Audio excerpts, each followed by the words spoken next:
So here we are at spaceweather.com. This is one of the main sites that I use. It's June the 12th.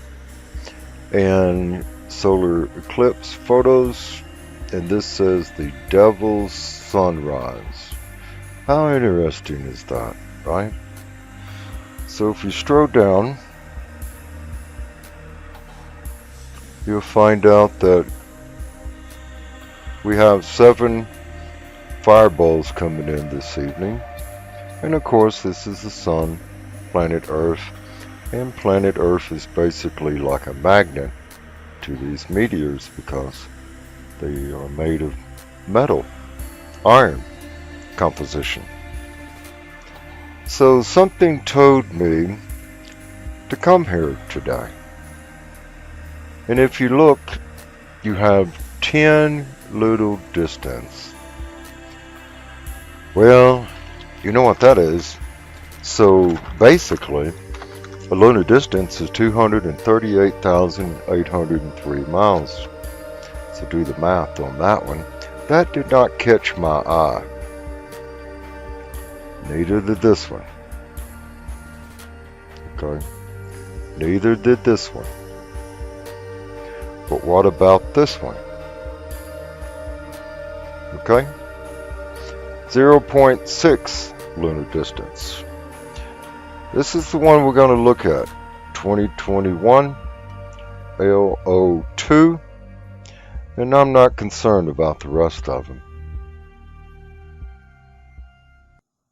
Doesn't look like much to me. I don't know about you.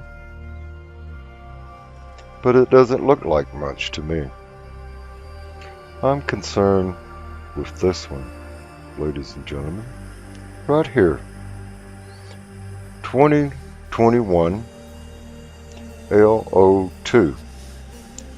It is coming in on the 13th of June, and it's 0.6 lunar distance, and the velocity is 8.7 in kilometers, and the diameter is 9 meters.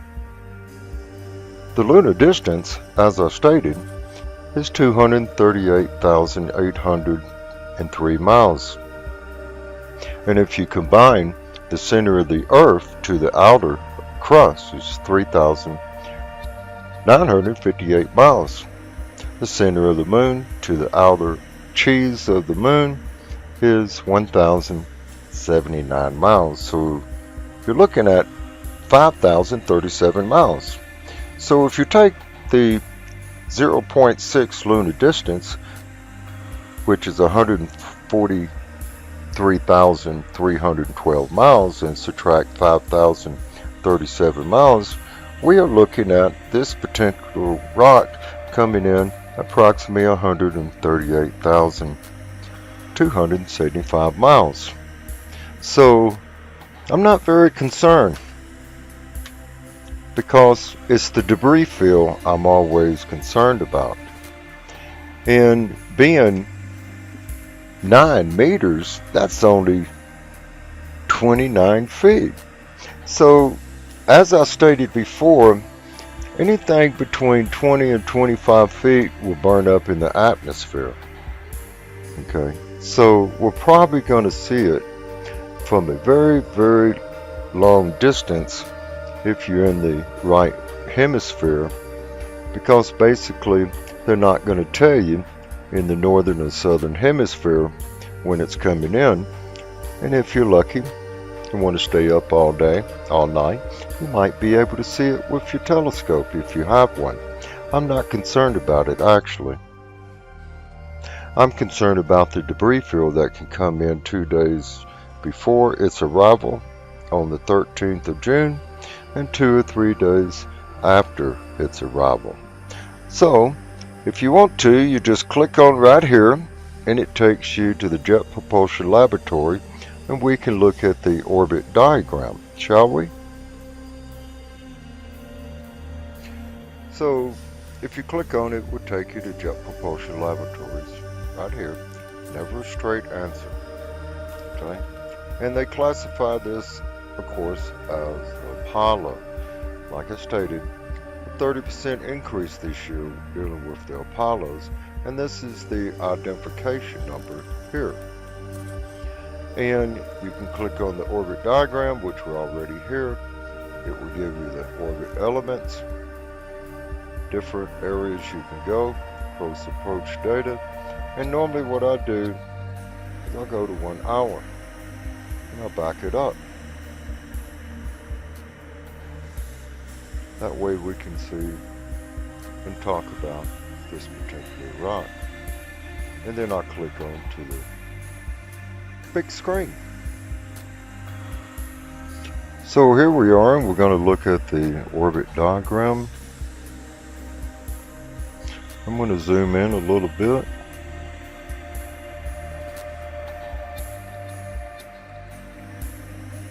And remember, this is 0.6 lunar distance.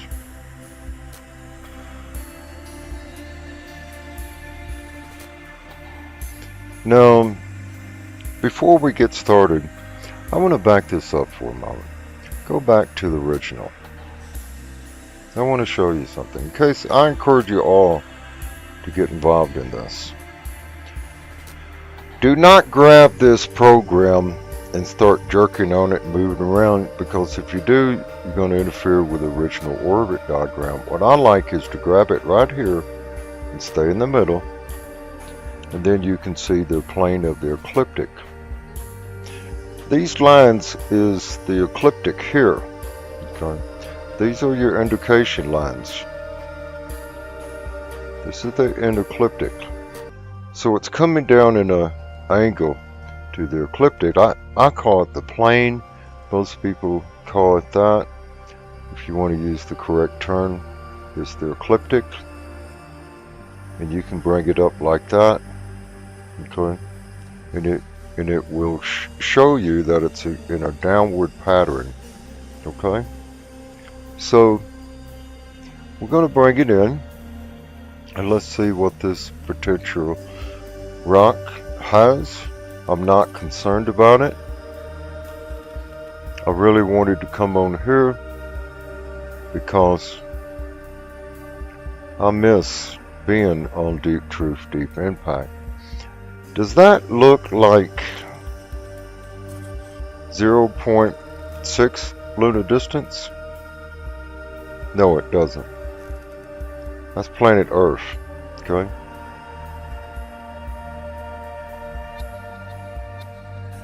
But we're not done yet, are we? So now, let's see what happens.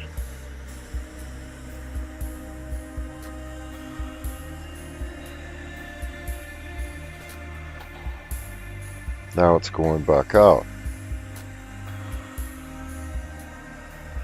This is the moon, right here.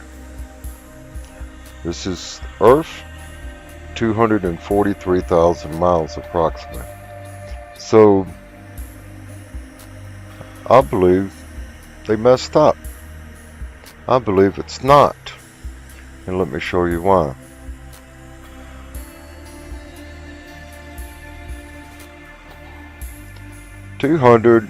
and 43,000 miles right here.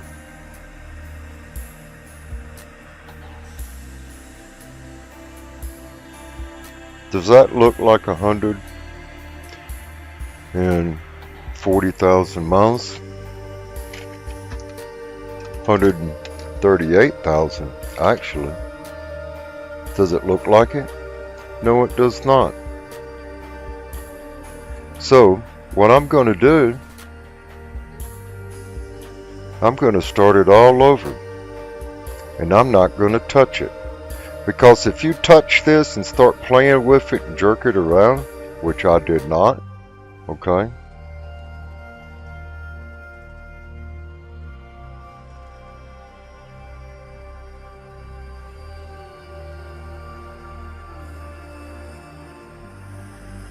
so if you mess around with it, you can get it out.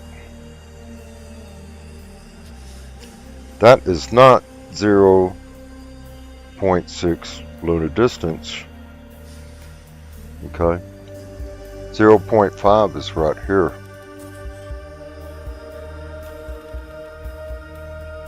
Okay? So we're going to start it over.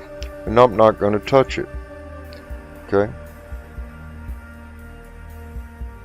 And what you have to do is basically kick off the full screen and start over again. The reason I'm doing this is to show everyone that you can get the orbit diagram completely off. Now, I'm not going to touch anything. Okay? I'm not going to move anything. This is neutral.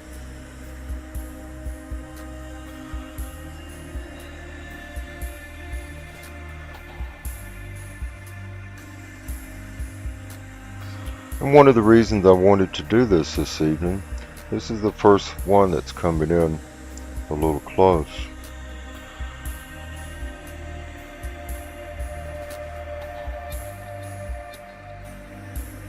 Does that look like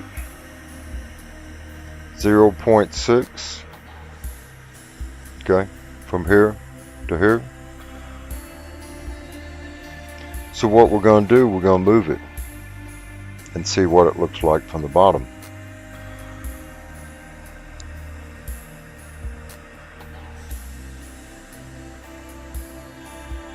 Oh! Now it's a little different, or is it? So I'm going to bring it back down. The purpose of this video is to show people how to go to these diagrams and how to go into spaceweather.com and the Jet Propulsion Laboratory. Now it's inside the orbit of the moon. That does not look like 0.6 lunar distance, does it? No, does not. I'm very thorough, ladies and gentlemen. I may make a mistake every now and then. Okay, but I didn't make one. That is not 0.6 lunar distance. Okay, so let's go somewhere else, shall we?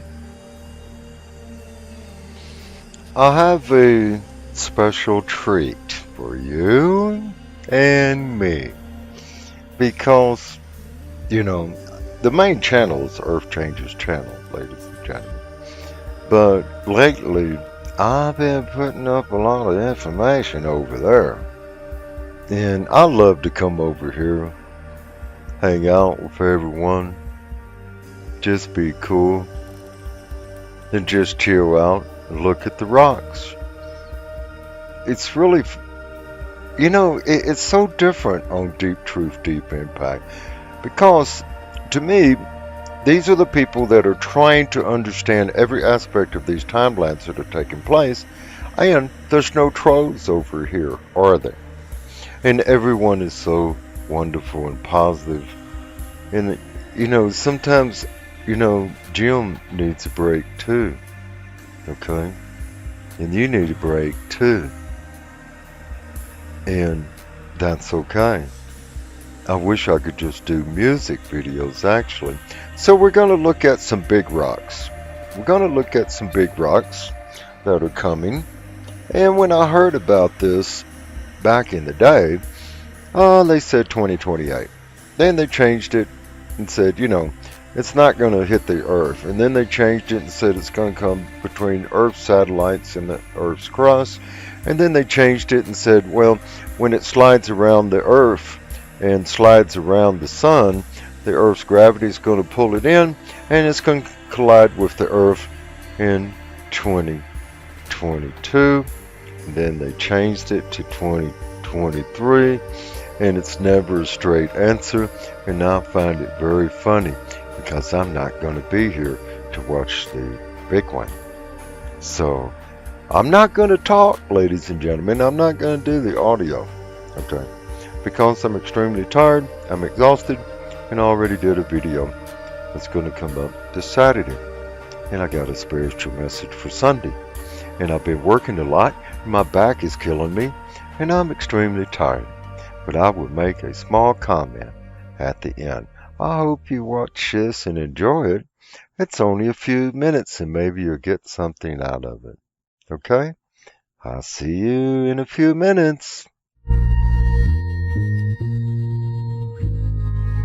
Nothing seemed to portend trouble. Suddenly you wake up in the middle of the night and don't know what's going on. Thunder from the sky, hundreds of times louder than normal thunder. Blinding white sky, the wail of hundreds of car sirens. The sky is ablaze, and you can only see blinding flashes on the horizon. Your heart jumps out of your chest. Adrenaline makes your lungs pump air faster and faster. Your unruly hands tremble. Nothing. Soon everything will be clear, you reassure yourself. Everything will be as before. And indeed, soon everything ends. An air shock wave. Hundreds of billions of tons of dust and ash will cover the city and darken the sky for decades. There's not enough food for everyone. If you're lucky to survive, it's unlikely you'll feel reassured by the fact that the planet has once again in its history been rammed by a giant asteroid. This tiny moving dot in the center of the screen is the asteroid Apophis, 1,000 feet in diameter and weighing 27 million tons. It's not much, just 135,000 statues of liberty. Scientists estimate its orbit to be the most dangerous for the Earth. On the 9th of January, 2013, it came within 9 million miles of us, which is about 1/10 of the distance from the Earth to the Sun.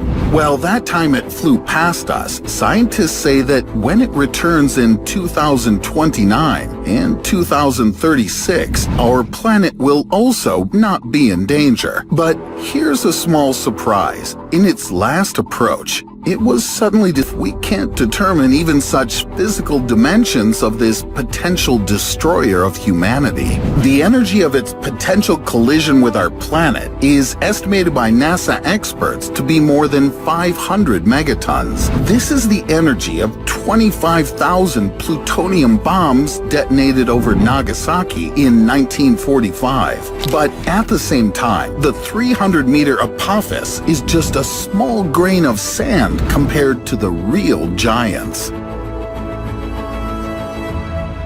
Here is Chicxulub Crater, a giant dent in the Earth's crust with a diameter of up to 110 miles and an initial depth of up to 12 miles, almost twice as deep as the Mariana Trench. It reminds of the 6-mile diameter space block that crashed into Earth 66 million years ago and triggered the Cretaceous-Paleogene extinction event on our planet. And here, on Wilkes Land, under the ice sheet of Antarctica, lies a crater up to 300 miles across, and this trace in the Earth's crust was left by a space visitor with a diameter of 40 miles.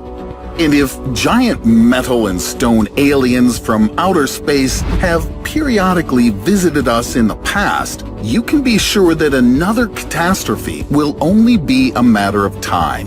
Imagine an unexpected explosion and the formation of a similar crater, for example, in the middle of New York, while you're peacefully sipping coffee and thinking about the prospects of how to better manage your income this year. One space pebble instantly destroys all your plans. At the moment, hundreds of thousands of asteroids have been discovered in the solar system. The orbits of half of them are quite well studied. The rest are still flying somewhere in the unknown. But in fact, scientists suggest that we are adjacent to 1 to 2 million objects with a diameter of more than half a mile. Humanity is already fully aware of this danger. NASA has set a task to identify and systematize all near-Earth objects with a diameter of more than 0.6 miles, and they aren't sleeping on the opposite side of the globe.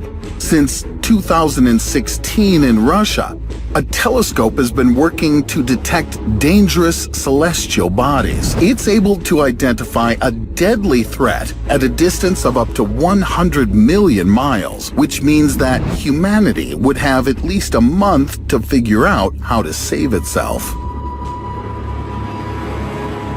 Many ways are already being developed to save us from a deadly collision. For example, you can simply blow up an asteroid, crushing it into fragments less than 100 feet wide so that they burn up in the Earth's atmosphere without harming us. Or detonate a nuclear charge near an asteroid to change its orbit and move it away from Earth.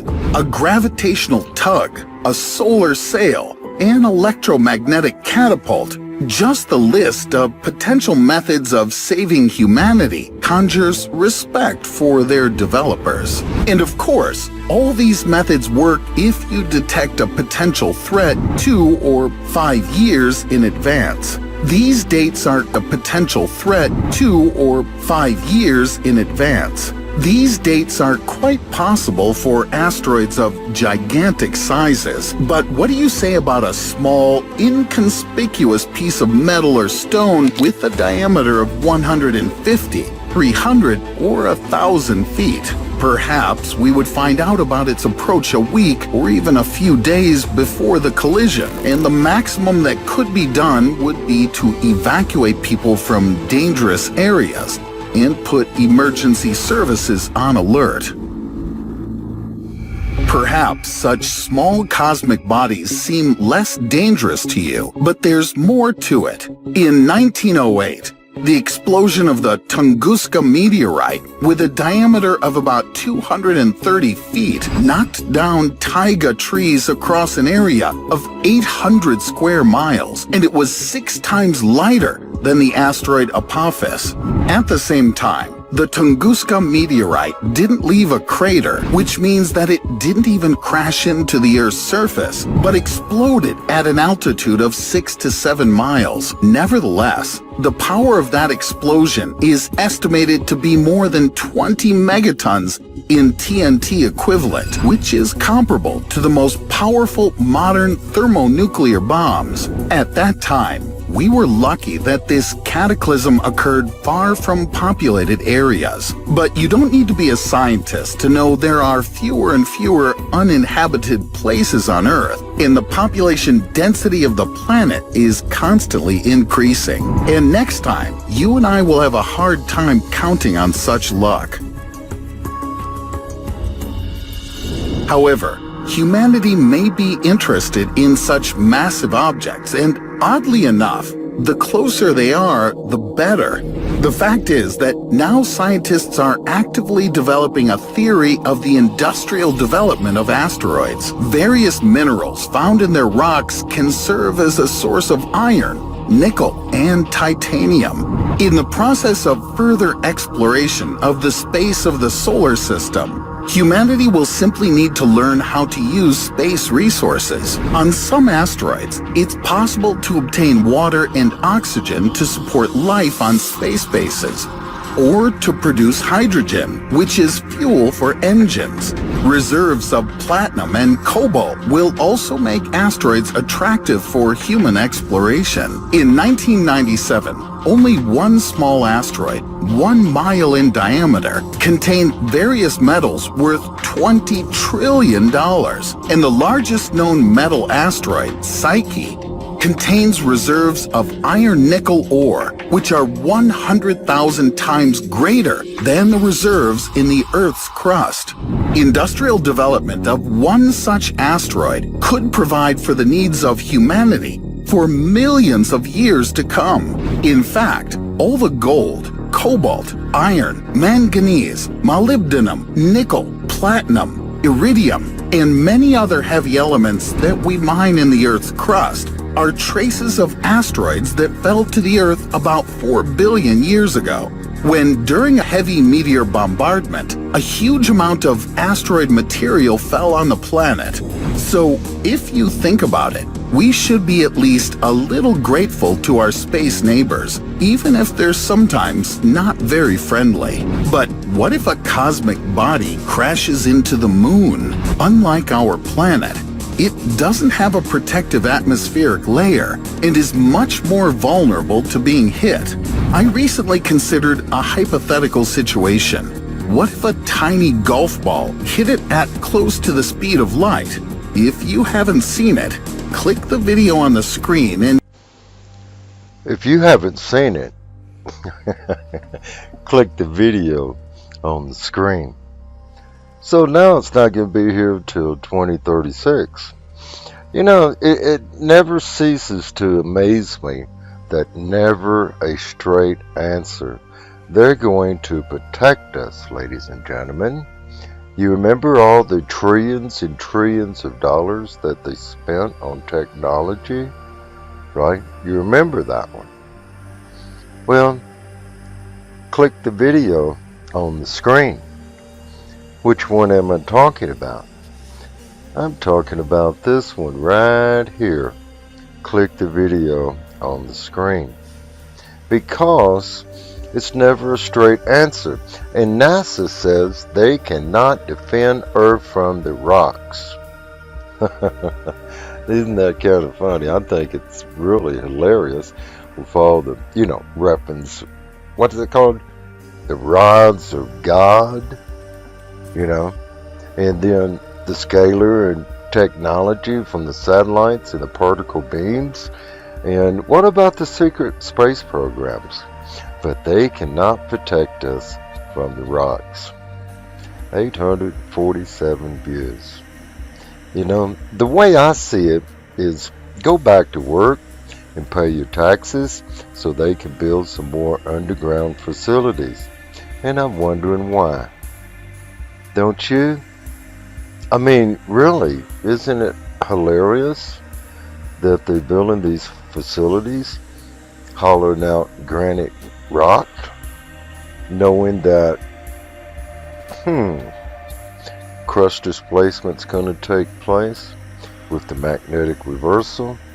And even in the Bible it says that the elite will hide into the earth, and the earth and the mountains will crash upon them. So, I hope you enjoyed this 30-minute video.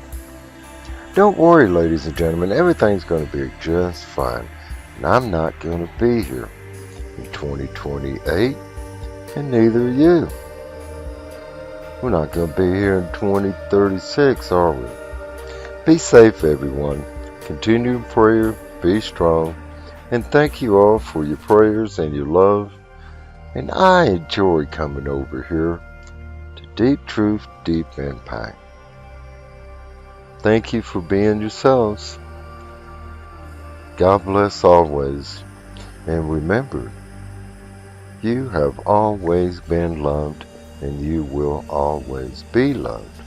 And we love you here on Deep Truth, Deep Impact and Earth Changes channel. God bless everyone. Have a wonderful week and be safe. Much love.